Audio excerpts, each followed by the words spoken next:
Welcome to a Great Detectives of Old Time Radio special from Boise, Idaho. This is your host, Adam Graham, and with me is Andrew Rhines of the Old Time Radio Westerns podcast. Good afternoon, Adam. Well, it's good to have you here, and this is a special occasion. It's actually one that a listener emailed me a few months ago and told me it was the 200th anniversary of the Texas Rangers. And I had not heard that it was, but I double checked. We didn't hit the exact date, but there are festivities going on in the state of Texas, the official ones. So I don't feel bad about not hitting the date because, they're going to be doing celebrations till August out there.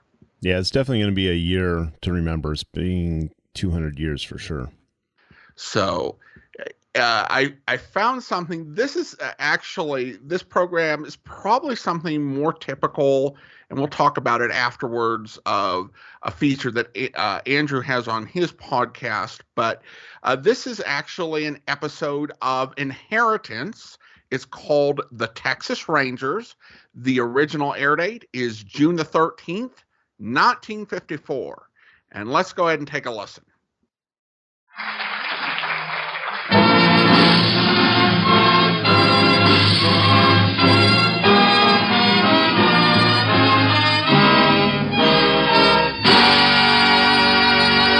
Inheritance. The National Broadcasting Company, in cooperation with the American Legion, presents a story out of that great composite of visions, struggles, and victories of the American past. Our Inheritance.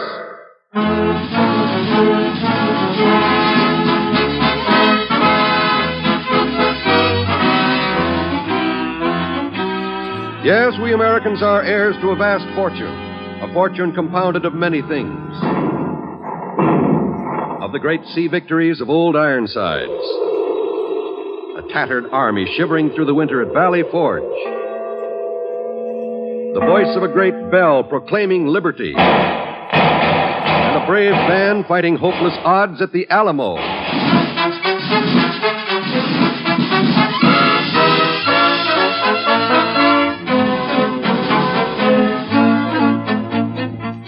Let us now go back to a significant chapter in America's history, one which we all share in our inheritance.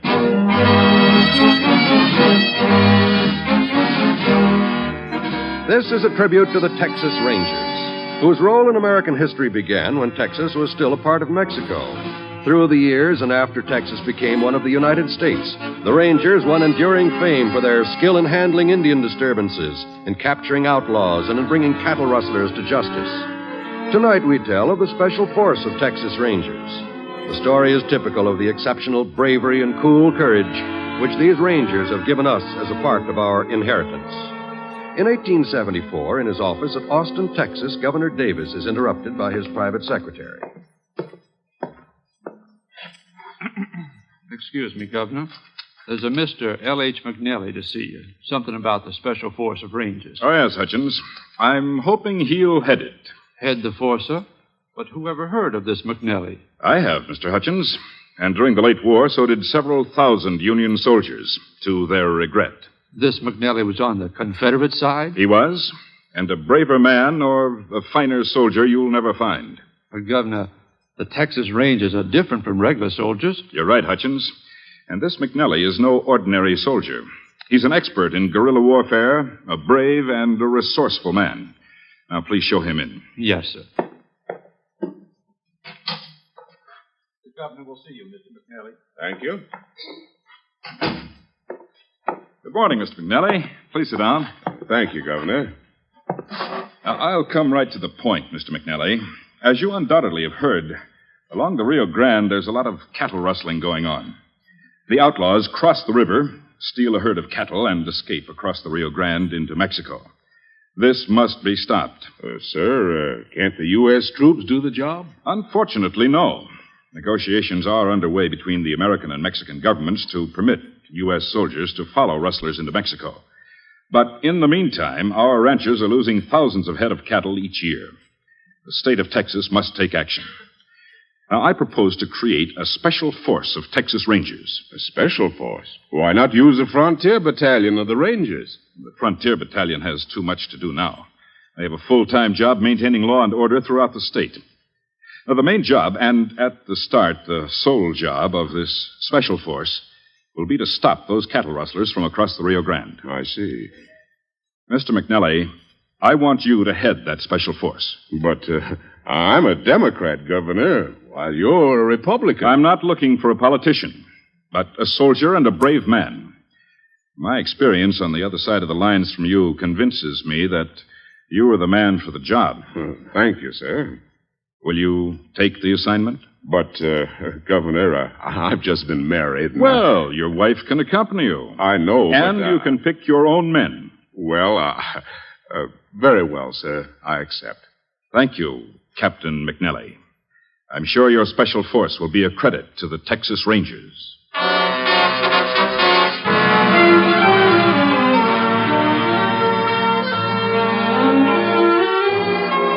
Captain McNally carefully selected the 30 men who were to be in his command. Some were former Rangers. All were chosen for their courage, resourcefulness, and expert handling of carbine and revolver. Sent to its station on the river not far from Rio Grande City, the special force settled down, alert and ready for action. But the cattle rustlers lay low. Captain McNally's bride soon adapted herself to the hardships of the frontier. Breakfast's about ready, dear. Morning, Lucy. And how's my Frontier bride? Oh, just fine. I'm getting to like it here. You don't mind this Dobie house? Well, it's a little different from our home in Austin, but I don't mind. Ah, that coffee smells good. Oh, next time any of the men go into Rio Grande City, have them bring back some eggs. These are the last 3 in the house. Your wish is our command, Lucy. I've only to mention we need eggs, and the whole special force will be glad to gallop into town and back again. Oh. It would give them something to do. Oh, are the men restless? Very much so. In the months we've been down here, there's been almost nothing for them to do. Patrols and camp routine can get very monotonous for men who want action. I know. You hear something? Yes. Well, there's a rider coming down the road. He's turning in here. Oh. Well, sounds like that horse has been run hard. Hello out there. You Captain McNally? That's right. Major Moreland, Fort Ringgold, got this message for you. Thank you. Raiders last night crossed Rio Grande with herd of stolen cattle at point near Las Cuevas. Ranch of notorious rustler Juan Flores. He will take appropriate action promptly. It's signed by His Excellency, the Governor. Las Cuevas. Well, that's about across the river from Fort Ringgold. That's right, Captain. Sergeant Duncan. Yes, sir. Come here at once.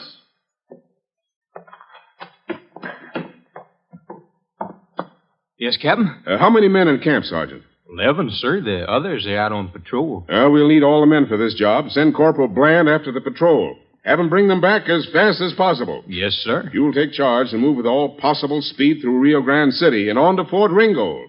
I shall wait for you there. Issue every man 10 days' rations and plenty of ammunition. Yes, sir.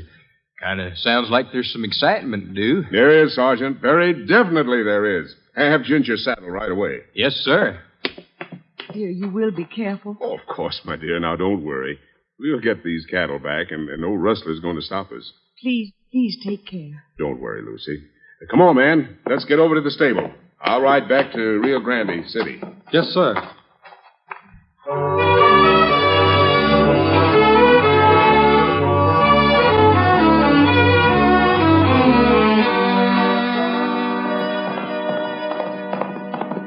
Hold there. Captain McNally, Special Force of Texas Rangers. Oh, hello, Captain McNally. Is Major Moreland on the post? Yes, sir. Just saw him going over to headquarters. Oh, thanks, Sentry. You're welcome, Captain.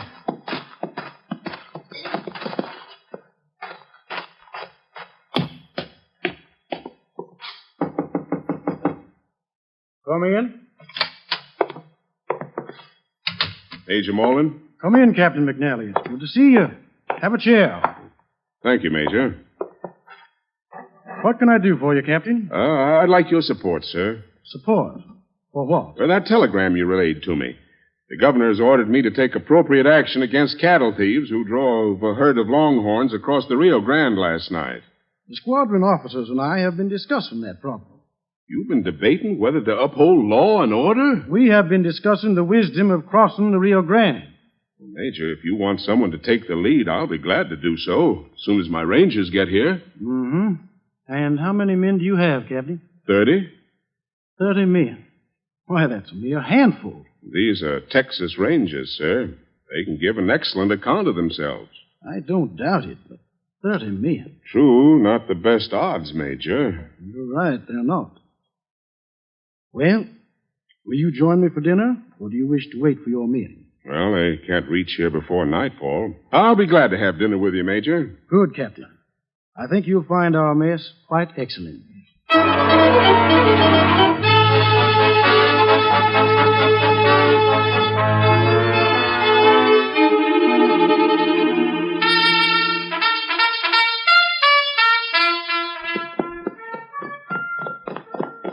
Whoa, boy, whoa.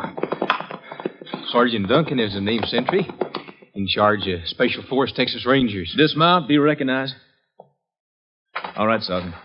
Captain McNally's at headquarters that way, please. Thanks.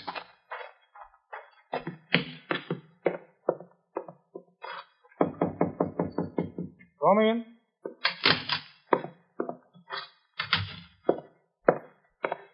Sergeant Duncan reporting, Captain. Good evening, Sergeant. Major Morland, this is my orderly sergeant. How do you do? Glad to know you, Major. Captain, the men haven't had no chance to eat since morning. It's all right if we take time for chow. By all means, Sergeant. How are the men? Fine, sir. Tired, but ready for anything. Any orders, sir? Well, the governor wants us to get back some stolen cattle. Where are the cattle, Captain? On the other side of the Rio Grande in Mexico. As soon as we've had chow, we'll be ready, sir. Well, it's 9 o'clock now. If the men want to go ahead tonight, tell them we'll start across the river at 1 a.m. Yes, sir. With a few hours' rest and some food, I reckon the men and horses will be as good as new. I think your expedition into Mexico is dangerous, Captain McNally. How do you know how many men you'll be facing? Well, we don't, and we won't know until we face them. It's a chance we have to take. Rangers seldom worry about the number of the enemy. Sure you won't join us, Major Morland? I can't. I must have explicit orders. We can only offer to cover your return and to try to rescue you if you're besieged. Thank you, Major. Come on, Duncan. Let's see that the men get some food.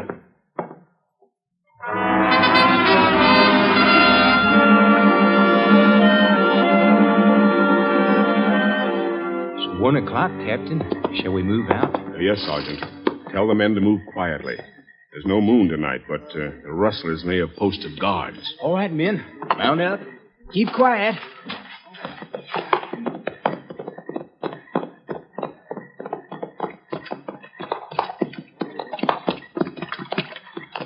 Don't look too good, Captain.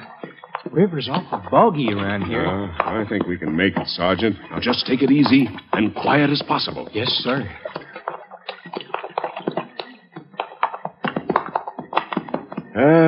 We're across all right, Sergeant. Yes, Captain, but look at that bank there. It's nigh on to impossible to get the horses up there. Yeah, you're right. And we can't afford the time to find an easier slope. We leave the horses here and go ahead on foot. On foot, Captain? It's a mighty long walk to the Juan Flores ranch. No, not more than 5 miles or so. But we must be there by daybreak. We've got to have surprise in our favor. Yes, sir. All right, men. Leave your mounts.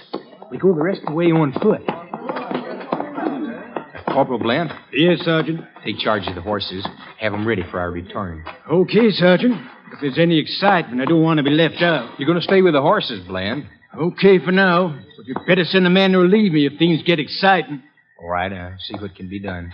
Sergeant Duncan, take an advance detail of 10 men. Have them spread out as skirmishers, about a dozen yards between men. Have them move forward with utmost caution. Now, if they encounter any pickets, try to take them prisoners. But if they attempt an outcry... Yes, then, sir, I get you.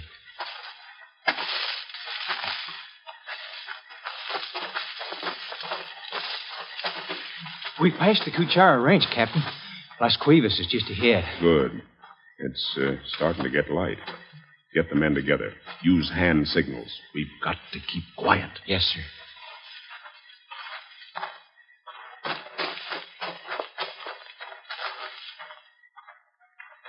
Everyone here, Sergeant? Good. Ben, we have 2 jobs to do. Capture the rustlers and return the stolen cattle. I hope we can do this without bloodshed, but the job is going to be done. It's getting lighter every minute. We won't wait any longer. Captain, look. Look across the clearing. It's a long line of Mexican soldiers. About 100 cavalry, a couple of 100 foot soldiers. Ah, I see them. Well, this calls for a change of strategy. Can't retreat now. If we do, none of us will ever get back across the river alive. What are your orders, sir? Form the men into 2 ranks of 15 men each. We shall march straight forward. Straight forward? Right at the enemy? Right at the enemy, Sergeant. We shall try a great bluff. I hope it works. Yes, sir. All right. Form 2 lines, men. 15 men to a line.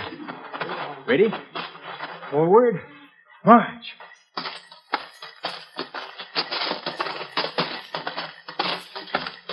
The Mexicans are puzzled, Captain. I expected they would be, Sergeant. We're about 100 yards from them now.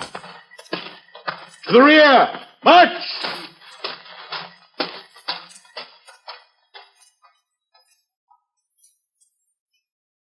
Madre mia. Those crazy Americanos, they beg us to follow them. Shall we not do so, mi general? No, Major Garcia. I do not like the looks of this. It may be a trap. They would appear small in number to lure us into an ambush of many soldiers. There were but 30 of them, and we are 300. Correction, Major. We see but 30 of them. But how can they Silencio, be... Major. We wait. It is better that we see But, what General, I tell you that you...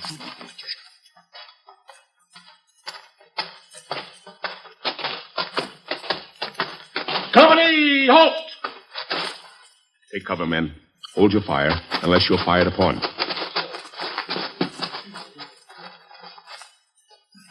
It worked, Captain. Your bluff worked. They've not made a move in our direction. When you're outnumbered, it's better to puzzle an enemy than to attack him. Those Mexicans, they don't know what to make of it.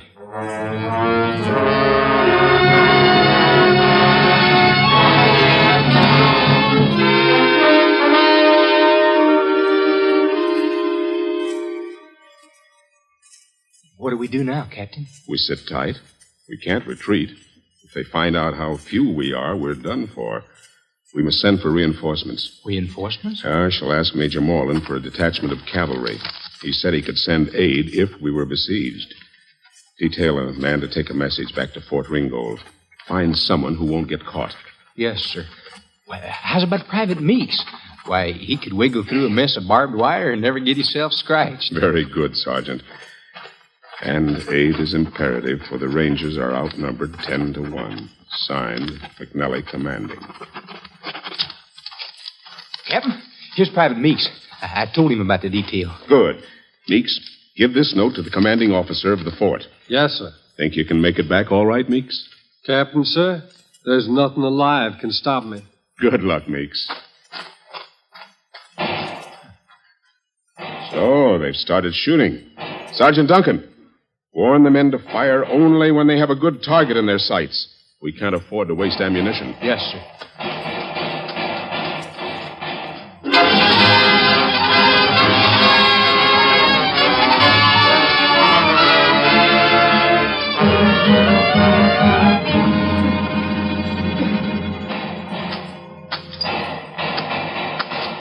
But, mi general, we have not yet attacked in force. Major Garcia, I have ordered 4 charges.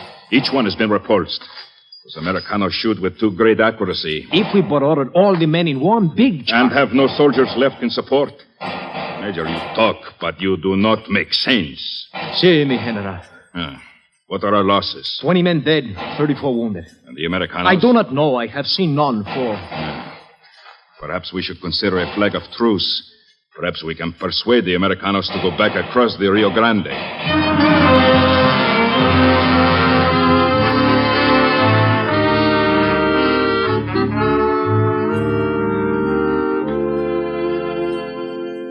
What's the meaning of this, Lieutenant Jones? Major Morland sent you to help us. Now you're preparing to leave. Captain McNally, Your position here is untenable, sir. Sometime tonight, those Mexican troops will make an attack. And such a night attack can't be repulsed by so small a force. You think not? Well, sir, even the 30 cavalrymen in my command merely double your force. That's 60 men against maybe 600. No, Captain. I must take my troops back to Fort Ringgold. Your position's hopeless. If they attack tonight, you and your men will be wiped out. We shall give a good account of ourselves. Goodbye, and good luck, Captain. Goodbye, Lieutenant. Captain, there's a flag of truce over on the Mexican side. I see it, Sergeant. Good. Order the men to hold their fire. Send 10 men to me. Order the others concealed. Yes, sir.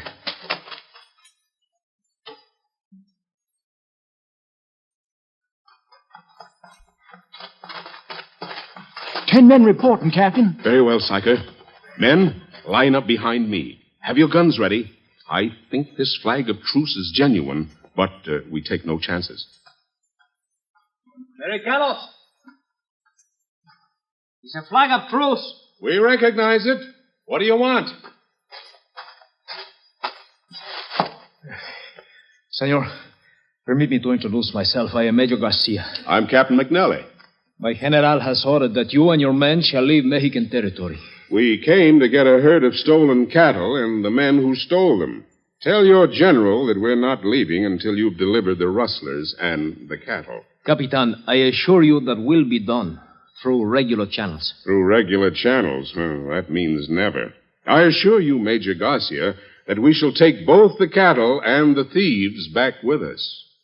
As you wish, Capitan. How many men have you in your force? Enough. Enough? That's a strange answer. That is the correct answer.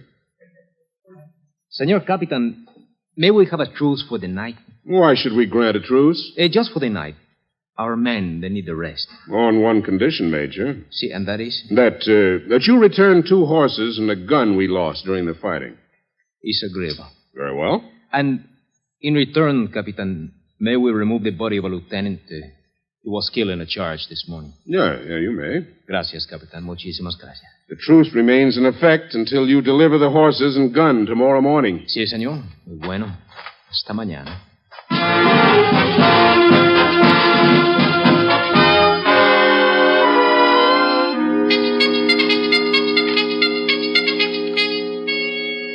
Major Garcia, you have delivered the horses and the gun to the Americanos. Sí, mi general. Now we can start the battle, huh? We can, but we do not.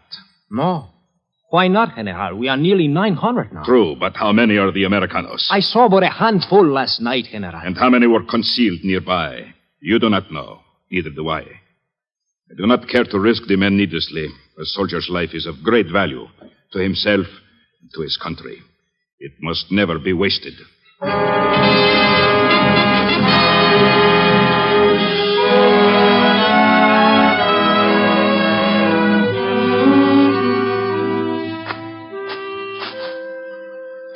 Sergeant Duncan, I just can't stand this inactivity.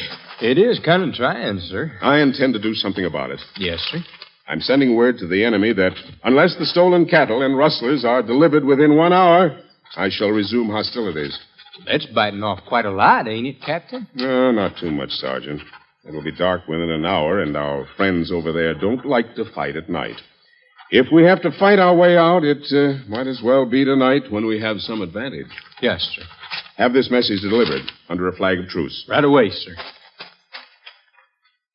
Captain McNally. Yes? Hope you're planning on reporting, sir. Sure hope I haven't missed any excitement. Not too much, Plan. We've done little but glare at each other for nearly 2 days.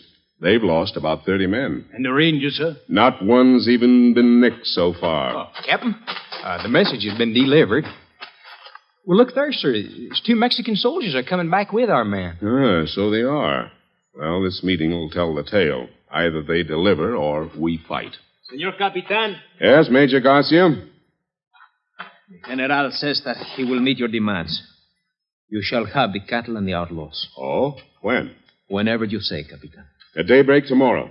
You'll deliver the cattle and the rustlers across the Rio Grande near Fort Ringgold. See, it shall be done. And You and your men will now leave Mexico? In due time. About 2 hours, I should say. Muchas gracias, Captain. Why did you tell him 2 hours, Captain? In 2 hours, it'll be quite dark. I didn't want him embarrassed by seeing how few men bluffed so many.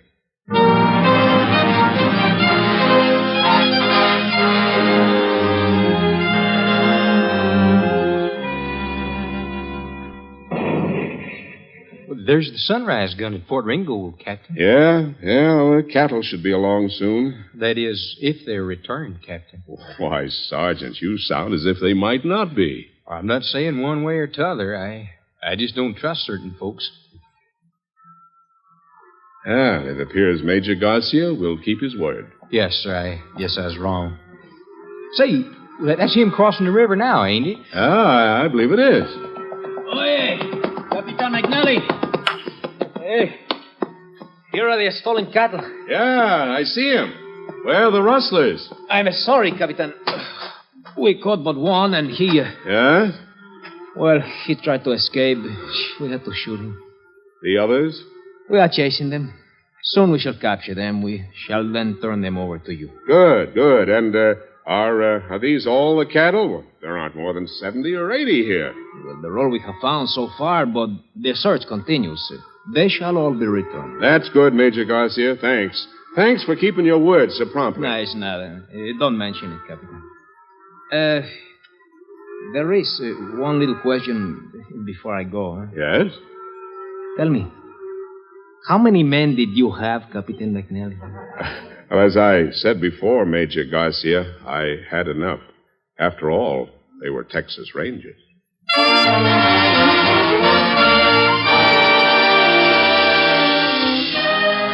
And for the first time in history, cattle stolen and driven into Mexico had been returned to their rightful owners.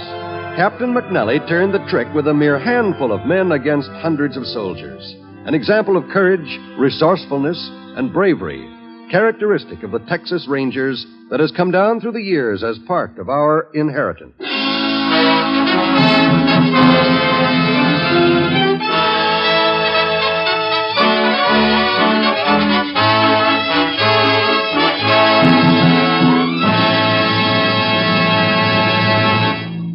You have been listening to Inheritance, presented by the National Broadcasting Company in cooperation with the American Legion.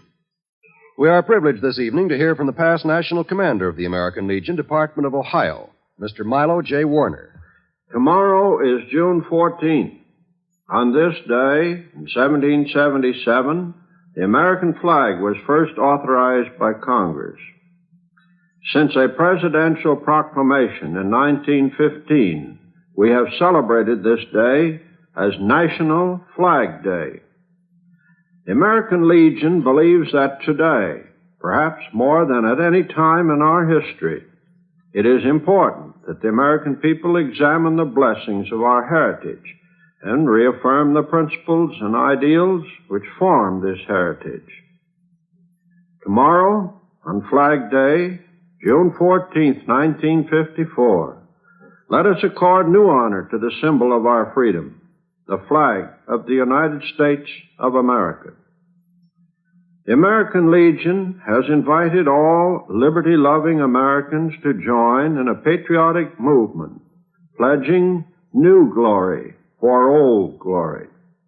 This Legion-sponsored program calls for, 1, a proud display of the stars and stripes, particularly on national holidays. 2, observance of proper flag etiquette. 3, knowledge and remembrance of our flag's dramatic history.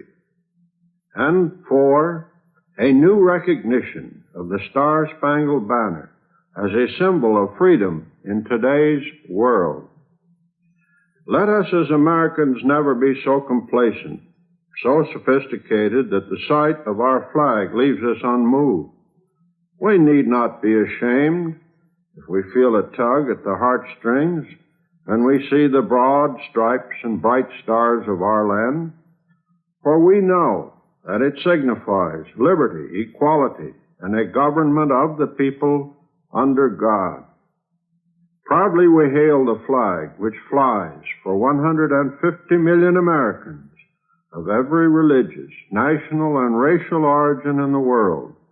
Humbly we remember those who have secured the rights which it represents. Thank you, Mr. Milo J. Warner.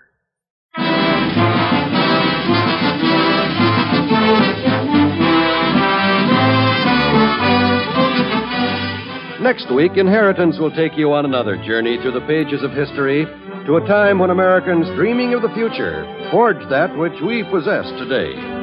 Today's story, The Texas Rangers, was written by Ted Weir and featured Lyle Talbot as Captain McNally.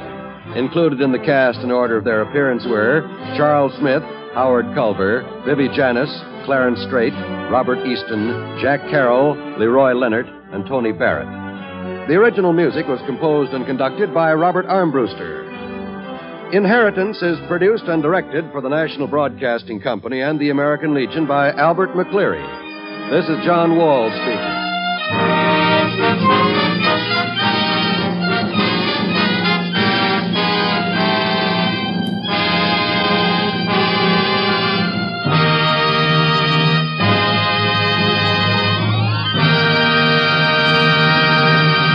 Senator Ralph E. Flanders will meet the press tonight on the NBC Radio Network.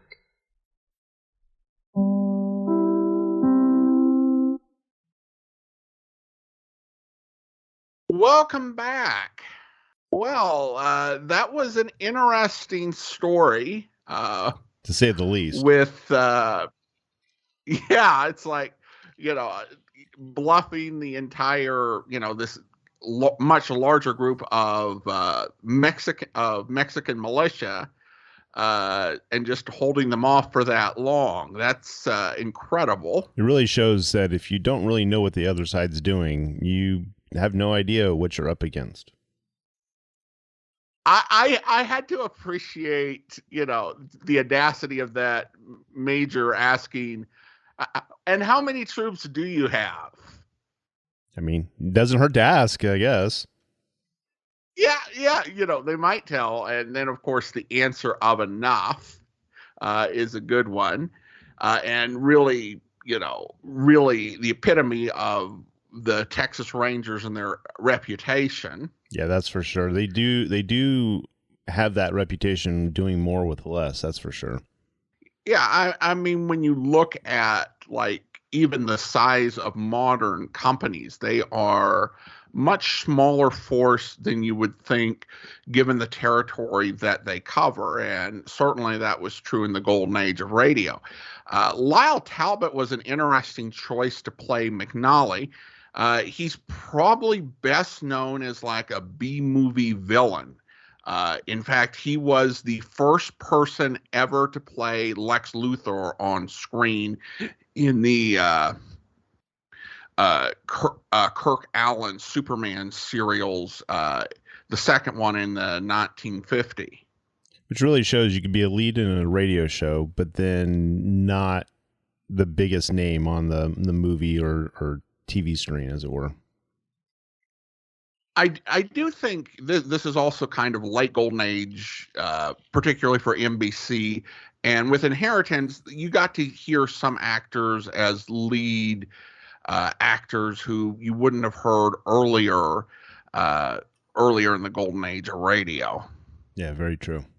Now, of course, when it comes to the Rangers over radio, the big series, when you're talking about real-life exploits of the Texas Rangers, is Tales of the Texas Rangers, which we've been doing on the Great Detectives for nearly 2 years. And I think you've been through several times over on the Old Time Radio Westerns podcast. Yeah, we release every couple of years. We re-record and get the series back out there so it's never forgotten. Yeah, and those, of course, are some incredible tales. Some things that stand out is the one where I think the title, it was Cactus Pear, and this Outlaw just got got a big head start on Jace Pearson and nearly made it across for the Mexican border, but he stopped for like a minute to get like a cactus pear for energy, and that was really the difference. And he got caught in that situation. And of course, we're talking mass distances and dealing with a lot less support than you have in an urban environment. Yeah, and it's crazy if you think about how big Texas is, being one of the largest states that we've got. And if you compare how far they were traveling and being on horseback or in some cases on foot, you kind of go, how is that even possible? But, stories are true to life at times, and distances are not easily shown in audio, that's for sure. Yeah, it's definitely got a scope, and just so much that rangers can get called into. And I think that like there were 2 seasons of the Tales of the Texas Rangers. I think the first stayed really strongly on the more violent, more sensational stories, and then you kind of get a little more variety in the second season and see them having to handle things, help out with like small amounts of cattle rustling where there's like some sort of bullying going on. So there really can be this variety in their work that you in between like all of these sort of epic adventures that they end up having. Yeah, that's very true. And there, you hear it's almost like, because sheriffs were really the only law enforcement of the era during that time, you had maybe one extra deputy. They would call in almost instantly the Texas Rangers just to help them do the across borders and multi-jurisdictional needs that had to happen that you just couldn't have with one sheriff or one local town officer. And they were kind of the detective of the era to be able to get in there and figure out actually what's going on, because it was too big for small town, police officers. Yeah, and they're just not familiar with the major crimes. And it's also interesting because they would come in with perhaps less bias where, there had been a crime committed locally, where the sheriff, just because of like past relations and all sorts of views and prejudices, isn't able to see the whole picture, where the ranger sees a bigger picture.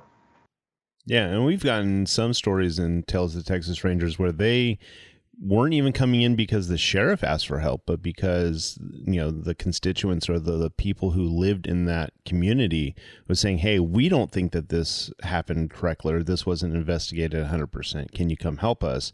And then they would go in and do exactly that, which is very akin to current law enforcement standards of having, the state police and the state agencies come in and go, hey, local agency, have you done what you're supposed to do?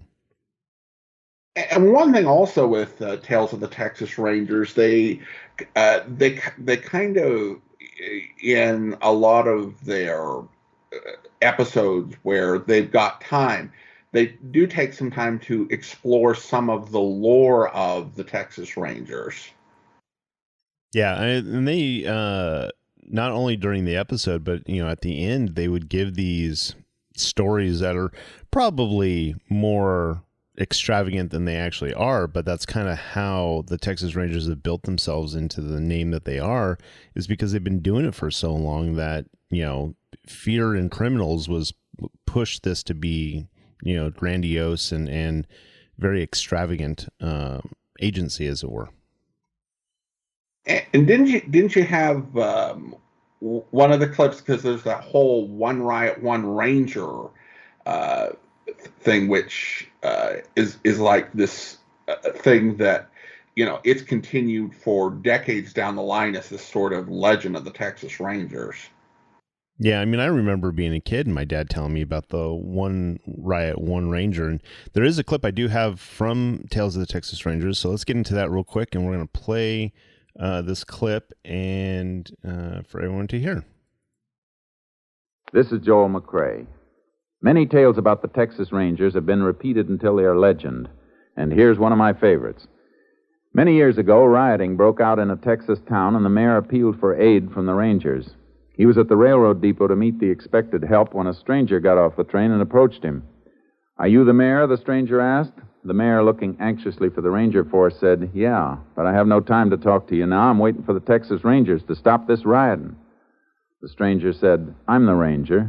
I was sent down to help you." The mayor's mouth dropped open in dismay. "They only send one Ranger?" Puzzled by the question, the Ranger said, "Yeah. You only got one riot, haven't you?" Don't forget our date, same time next week, folks. See you then. So as you can hear in that clip that, you only have one riot and you only need one Ranger. And I was doing some research. I'm like, where did this come from, right? Because, everything has some history in it. And what I read was this actually came from one of the captains, and there's a book by Albert Bigelow that he wrote in there that Captain Bill McDonald, this is kind of one of the stories from there, and Captain McDonald has been claimed to have said when he was sent in to stop a prize fight, the mayor had requested him to come in and stop it, or the Texas Rangers to come in and stop it, that he said he gets off the train and the mayor looks at him and says, "Where's the others?" And he is claimed to have said, "Hell, ain't I enough? There's only one prize fight." So you can see how it kind of changed from one riot, one fight or one Ranger to being something completely different than it is now. And it's lived, like I said, for years. Even my dad was telling me about the one Ranger, one riot story. Yeah, it's, I think there's a definite reality to the Rangers, but there's there's also, always a little bit of growth in the telling when it comes to an agency that's become so legendary. Yeah, for sure. And I mean, they were depicted in so much in TV, radio, and movies. Even during, I think, World War II, when they stormed Normandy, they believed it was the Texas Rangers coming to save them, and it was actually the Army Rangers. So just how far and broad the Texas Rangers have gone with their name is just miraculous, and I'm not surprised, being 200 years old. Yeah, and of course they continued in a lot of forms. We of course talk about radio, but I've also seen, various pulp books, which, they made their way overseas, and they gave folks a lot of ideas about what the American West was in Europe. So that probably explained that, but that kind of brings not just in things that were true to life, but also into the realms of fiction. And of course, probably one of your, headline shows is the, for old time radio westerns, is the Lone Ranger, which ties into the Texas Rangers.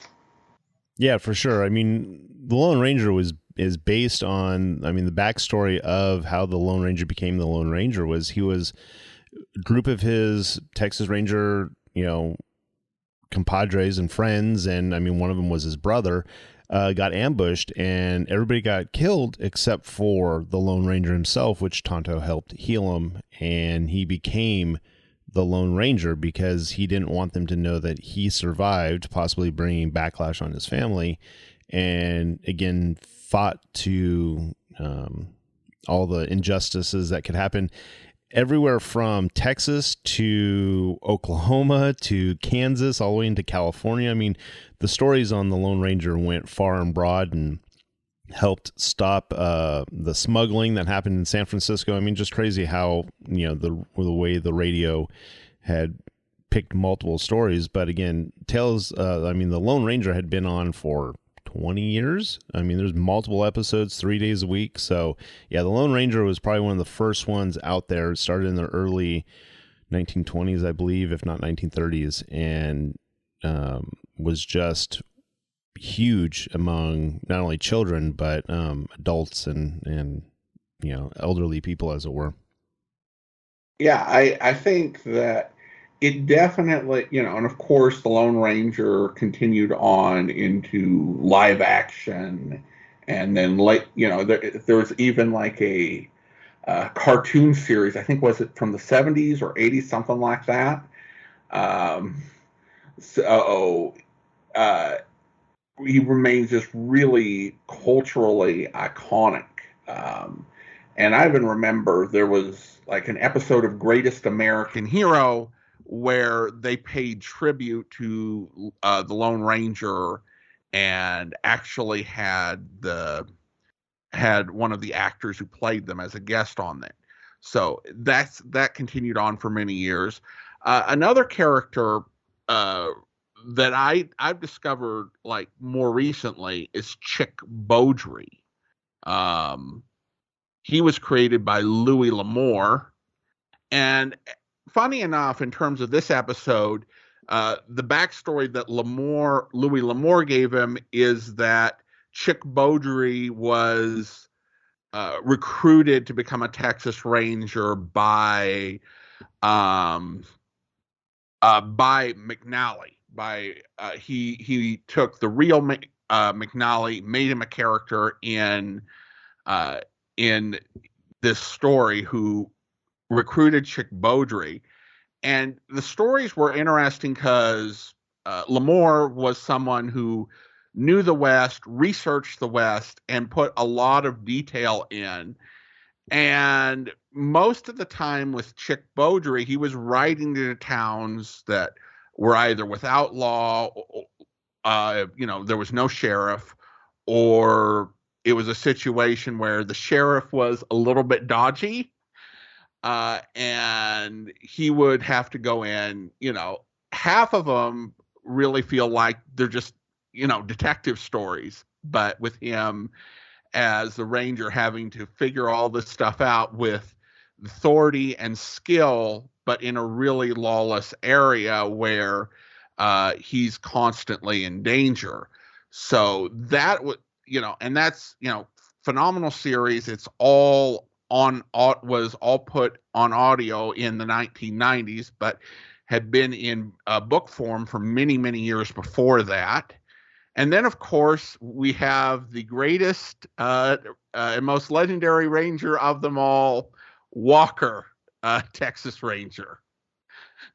Yeah, that is very true. And you think about the comedy that goes behind not just the shows, but just the actor who played, a Texas Ranger, as it were, has his own, storyline, and how crazy Chuck Norris is on all that is just crazy. Who they picked and how well he picked it. He's like a MacGyver. He's able to, kick anybody's butt no matter what. And yeah, I mean, I did like the series. I remember watching it, when it first came out, and it was a pretty good series, and it still runs in reruns to this day. Yeah, it's one of those series that, some people have fun making fun of, but it was a good time. It was something that, like, the Rangers at first, it took them a while, they kind of were like, well, we're not entirely sure, but they warmed to it because of the way he represented the Rangers, despite some inaccuracies. Like, they didn't like the black hat because that's not really something that the Texas Rangers do. They don't wear black hats. But the show, I think, kind of goes away towards building and continuing that legend. And actually, the title of the first episode of Walker, Texas Ranger was One Riot, One Ranger. So, which I guess goes to show how deeply that has been embedded in our culture.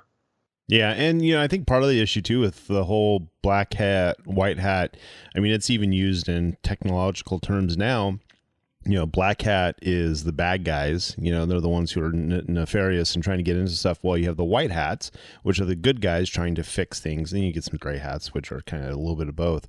But having a black hat as your lead character, who's supposed to be on the law and justice side, throws that stereotype out because you should be white. Everybody has white hats when they're good. I mean, Lone Ranger himself in all the radio shows, he had a white hat. So it's just kind of, I could see them like, oh, I don't know about the whole black hat situation, but it is kind of funny that he made that fit him. And now you look at it and you don't think anything nefarious when you look at all the artwork from Chuck Norris. You don't go, oh, he's a bad guy. You can tell he's the good guy and he's going to kick butt and take some names.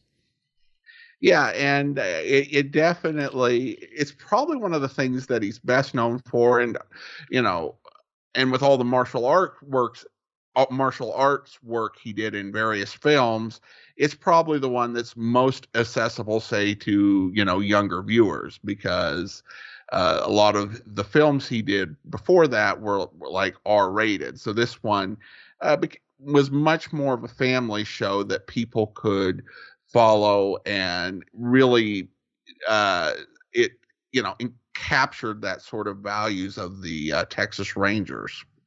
Absolutely.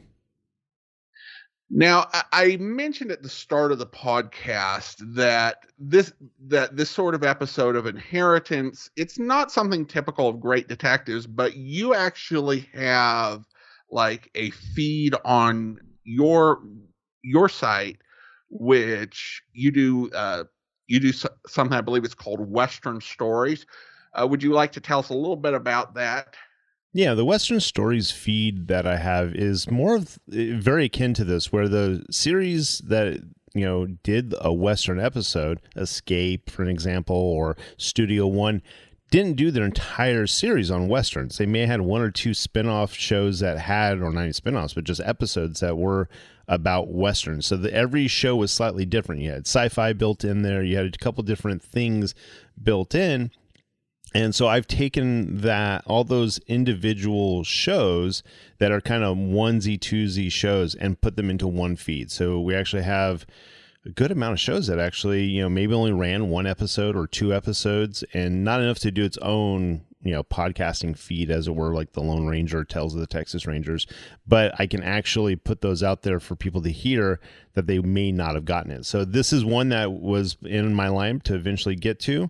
And put it out there for everybody to hear. But we Hollywood Star Playhouse. There's just, I'm looking at all the different shows that we've got, and there's just, a ton of them. I even like, sadly, Rin Tin Tin is one that, will have to be in there because there's only a couple surviving episodes of that. Even though it's huge, only a couple shows actually still live to this day.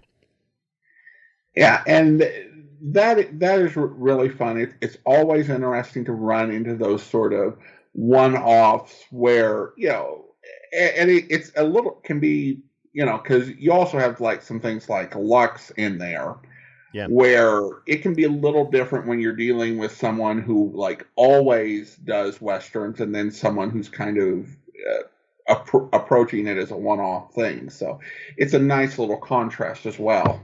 Yeah, and a lot of those shows, too, back in the day were the proving grounds for future shows. So Gunsmoke, as an example, which had a very long run and even went into TV, actually started as one of those spin-offs, and they did one or two episodes trying to figure out, like, how do we get the tempo to work right? Does the story work right? Does the characters that we want work correctly? And so those one-off shows, while I do include in the main feed, actually go inside of something like that, where you would never have heard it normally because it's part of Escape, or it's part of, Studio One or Lux Radio. There's so many other little testing grounds that they had. But it gives the ability for those of us, like myself, who love Western radio and love Western as it is, to actually experience shows that just aren't Western in general, but actually have a good storyline based in it. And of course, you're also working your way through Tales of the Texas Rangers.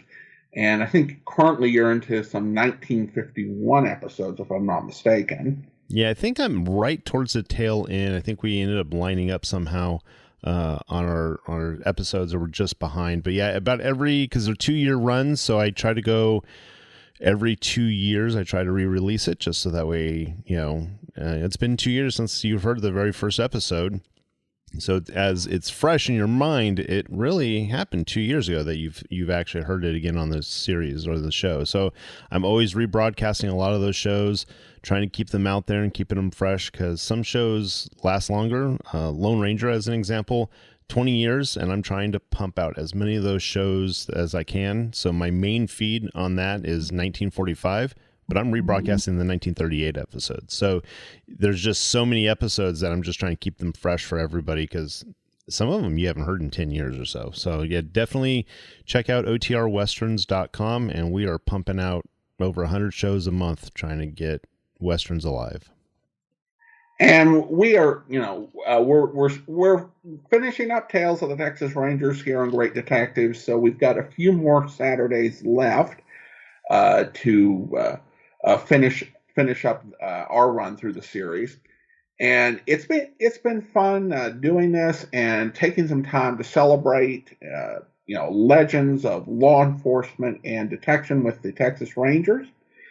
And Andrew, I appreciate you joining us for this celebration. Absolutely, wouldn't miss it for the world. The moment you asked me, I replied, "Let's do this," and then we scheduled as quickly as we could. And we've got that all recorded, and we're going to go ahead and we've got something really special and appropriate to wrap things up. But once again, with Andrew Rhines, this is Adam Graham signing off. And now, here again is the star of our show, Joel McCrea. One of the pleasures afforded us here in this show is the large number of letters we receive asking for special information about the Texas Rangers. This week we received one, an especially interesting letter, in which the writer said she had heard of an official ranger's prayer and inquired if such a prayer actually existed. It does. The prayer was written by Captain Pierre Bernard Hill, chaplain of the Texas Rangers, and I should like you to hear it.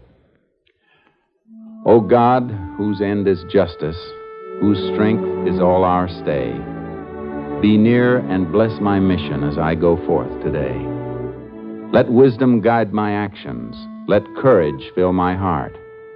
And help me, Lord, in every hour to do a ranger's part. Protect when danger threatens. Sustain when trails are rough. Help me to keep my standard high and smile at each rebuff. When night comes down upon me, I pray thee, Lord, be nigh, whether on lonely scout or camped under Texas sky. Keep me, O God, in life, and when my days shall end, forgive my sins and take me in, for Jesus' sake. Amen.